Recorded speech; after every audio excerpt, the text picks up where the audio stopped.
Welcome to another edition of Discover Marshalltown, and again, Kyle Martin hosting. We have the director of the library today, and we're actually at the library. We have Sarah Rosenblum. Welcome. Hi, Kyle. Thanks for having me on your show. Absolutely. This is fantastic. And where are we at in the library right now? This is one of the meeting rooms? This is one of the study rooms. Okay. We have 4 study rooms, 2 that hold 10 and then 2 smaller ones, and they're used pretty much every day on a regular basis. Okay, we're going to find out a little bit about you.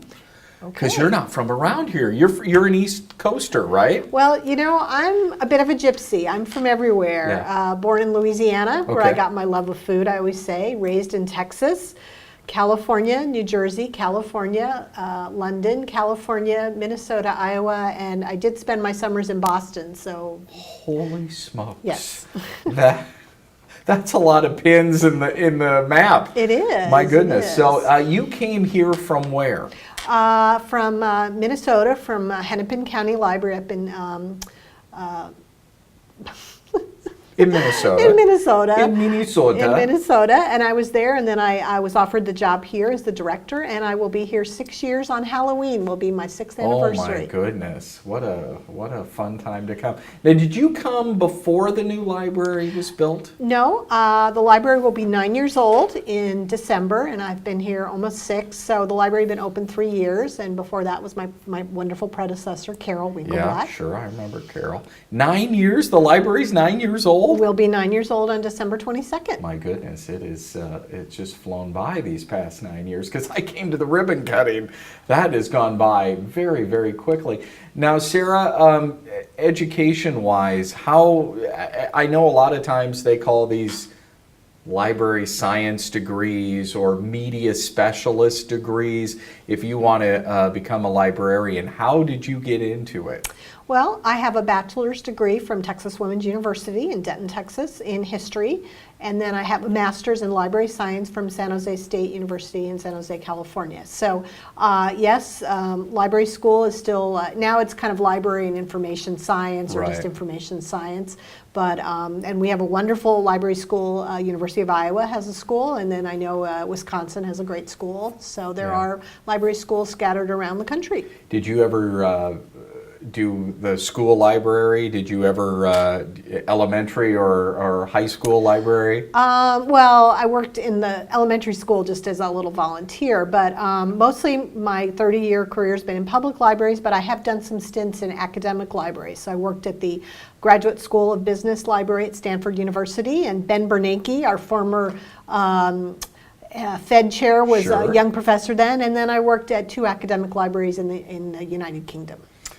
Wow, how do libraries over in the UK compare to ours? You know, public libraries in the UK are sadly not as well funded as American libraries, but they are definitely still the heart of many communities. University libraries, on the other hand, were very strong when I was there, but there's been, you know, like every profession, a lot of changes, but I was lucky to work at 2 of the top universities in the world, and they had some amazing libraries. Wow. When you first got into being in library science, it has changed so much from just going to the cards to everything's digital now. There's so much online media that kids and folks can get. It's so different. I mean, you and I are roughly the same age, and so I remember going and looking at the cards and trying to figure out where the book was in the library. My first job as a professional librarian was I would file the cards on top. There used to be a rod, and I filed the card on top of the rod, but the senior librarian came after me and checked my work. She got to pull the rod and drop the cards and then push the rod back in. So but just about that time, libraries were transitioning to online digital catalogs. So I actually never got to be the person who got to pull the rod. No. Oh no. So overseeing a staff, because you are the director here, how many on staff? We have, with myself, 8 full-time, and I think we have 14 part-timers, and we have an amazing staff. Of course, mostly everybody in the community knows Sandy Gowdy, who's been here close to 30 years. She's Right. the rock of the library, I always say. But I have a wonderful team of of people that just really provide a great service every day. And now that we're open 7 days a week, we invite you to come down. And not only are we open 7 days a week, but the library is open virtually 24 hours a day, where you can access many of our electronic digital resources. Right. And we do want to emphasize that you are a city employee. Is that the way it works out? I am. The library is a department of the city, just like fire and police and parks, although we do have a governing board of trustees that are appointed by the mayor, so we are a little different in that regard, but I do feel like I'm part of the city team, and we have a great group of department heads, and I work really closely with all of them. Yeah. Some interesting services that were not available when I was going through school because there were no computers when I went to school. But the genealogy and some of the other online periodicals that are available to youngsters or anybody wanting to research their family history, I just find that fascinating that they're readily available, and people may not know about those. Oh yeah, definitely. You've probably all seen the ads on TV for Ancestry, and we have that database here. And people, that is one of the huge. Well, I think genealogy is now like the second biggest hobby in the United States. People, and there's so much has been digitized and put up there where you've seen that where you click on the leaf and it leads you to that. And I know something about some of my ancestry. One of my ancestors was George Washington's physician. So when I went to Mount Vernon, I thought, wow, 200 years ago, my ancestor might have been in this room taking care of George Washington. Really? But we have a new toy at the library. I shouldn't call it a toy, but we have some new ways to access our local newspaper. And so now, if you've used our old microfilm machines before, when you come in, you get to use our new ones, and you can just make these great images, both smaller, or in this case, we haven't had the facility before to do this. So we're very excited. We just actually, the new machines were installed last week. So that's remarkable. It's so much different than the microfilm. We all remember hand cranking the microfilm, looking for an article or something like that from a paper. I remember doing that even when I was in college. So it's amazing how far that has come forward. You have an awesome collection of films here. We do. You really do. I know a lot of people come and they'll check out the DVDs. We have a great collection. We have a lot of older movies, and we also have a lot of wonderful TV series. So Downton Abbey, Call to the Midwife. Most of all the British, people really love the British things that are on the PBS station. But we have a lot of old series too, like Andy Griffith, and we just got Parks and Rec, so Big Bang. So you can come here and check it out and watch the whole season. People like to binge watch these days. Right. But we do really, and we have a lot of documentaries, things from Nova and those types of things. So we feel like we're a nice complement to our local video store here in town. We don't maybe have the newest blockbusters. But we definitely have things that, and then of course kids. We have lots of kids things because everybody knows if you have a child, they want to watch Frozen 10 times, and you can check it out and watch it 10 times. I've checked out a few movies here over the years for my daughter that she can't find. What about Joa LaVille was just in here a moment ago. Joa helps head up the children's section of books. That is insanely popular here.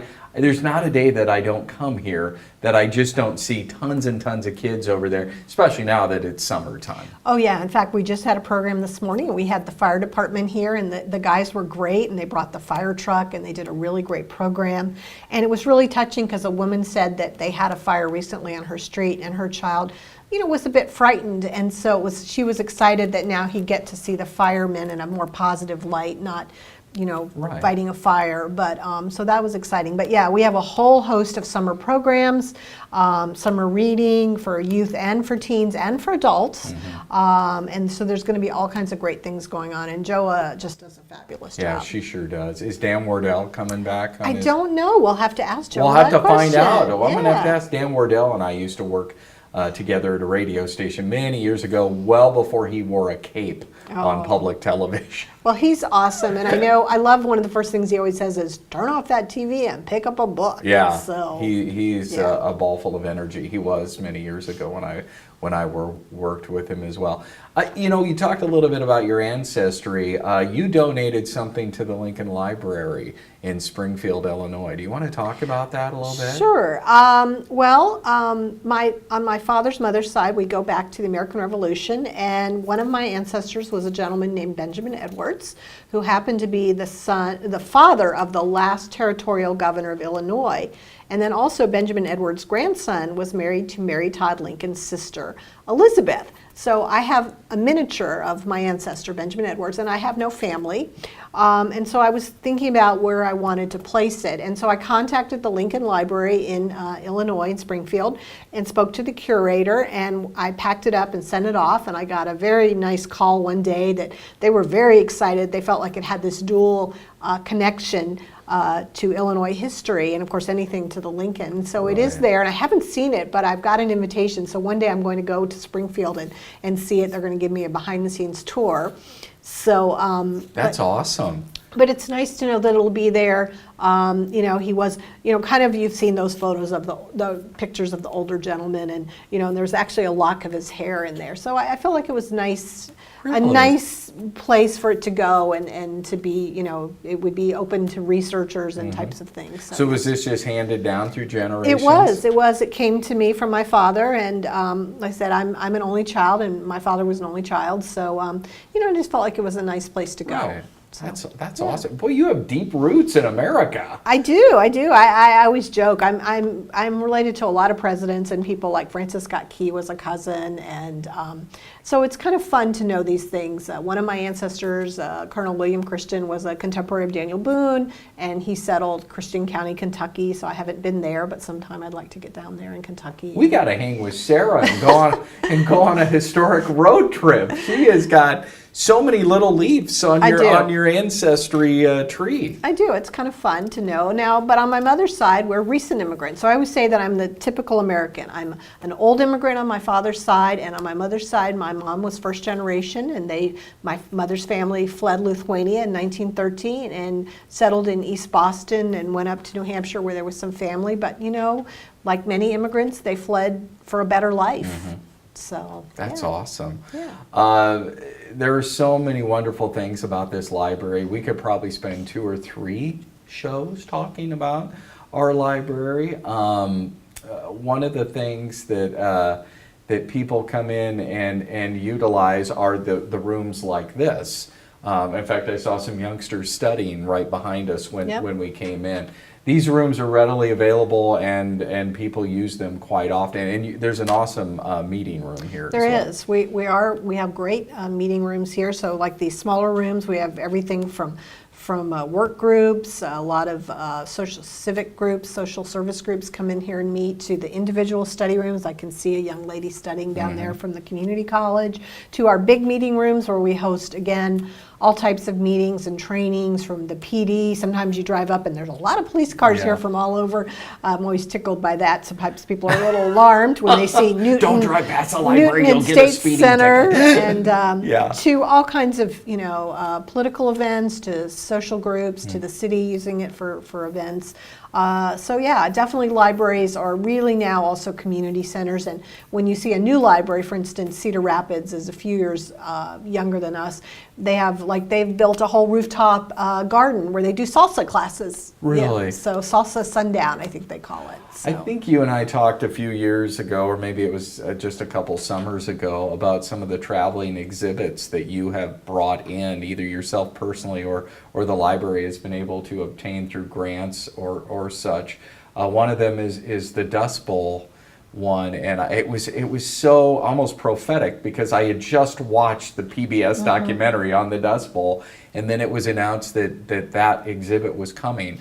And you were able to secure that, and we were one of the only libraries. We were. There were only 25 libraries around the country that got that exhibit, and we were very excited to host it. We were one of the smaller libraries. Usually, a lot of times those exhibits go to a larger library like Des Moines or Portland or Chicago. But I know that the organizers really did want to get into some rural communities. We had some great discussions. Some wonderful faculty from Iowa State stepped up. We learned a lot. We had the big posters here. We showed the documentary.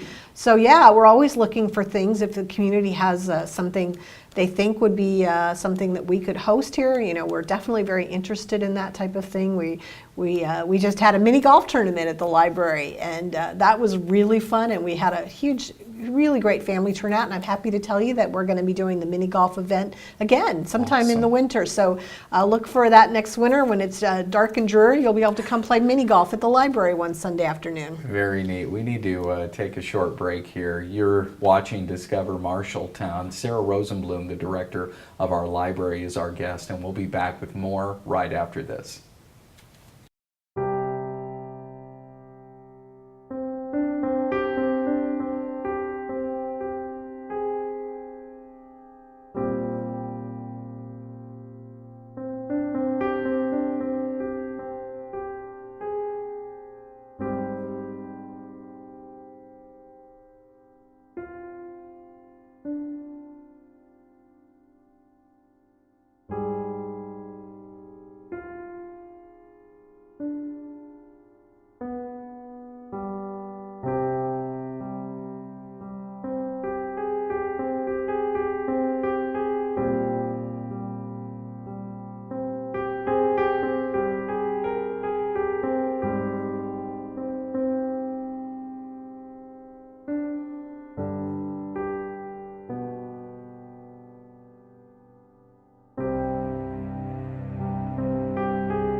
Can you take this away? I don't feel safe with the gun in my house.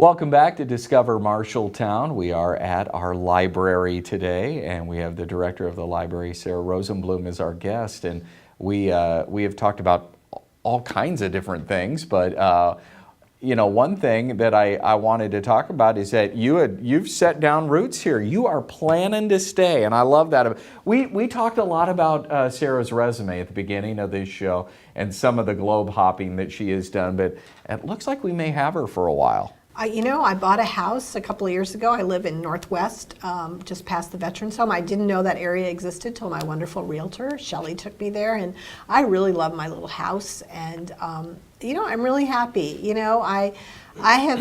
I can't tell you how kind and generous people have been to me in my almost 6 years here. And I always joke, if my car broke down, there's probably a dozen people I could call that would come rescue me. And some people have, and there's a story about Joe Carter. If you ever have Joe Carter in your show, you can ask him about coming to pick me up in a snowstorm. But and I'm not from the Midwest, but I have found, the old phrase about the salt of the earth, I do truly feel that, and I really enjoy living in Marshalltown. And there are times when I miss the big lights, bright lights, big city, but I get my fix. I'm going to Chicago at the end of the month for a conference, so it's perfect. And but I go home at lunch, and that's really nice too. Yeah, and the rush hour is not really much of an hour. No, I have to laugh when people talk about traffic. If after living in Southern California or growing up in Houston, oh yes. Yeah, it doesn't take very long. People ask me all the time how long it takes me to get to work, and I live in Grinnell, so I drive here. I say, it's 40 minutes maybe, and they just fall out of their chair like, oh my goodness. And I said, well, I grew up in Denver, Colorado, where it would take me to get to school, it would take me an hour. You know, so yeah, this is nothing.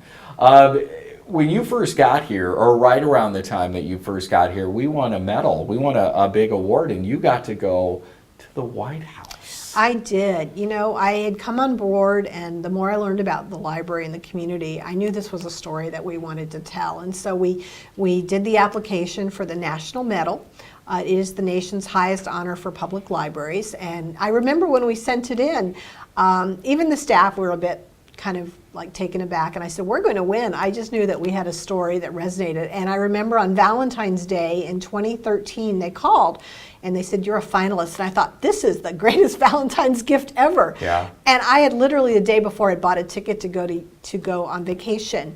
And I thought, wow, I won't be here in May if we win. And about a day later, I thought, no, I think if we win, I have to go to the White House. And I remember calling them and saying, well, when do you find out? And they said, oh, in April. And this was February. And I said, I said, you know, I have this trip. And they were very non-committal. And about a week later, they called and they said, well, you won, but you can't tell anybody for 6 weeks. And there was a whole machine in place for publicity and arrangements. And we had to find a community person.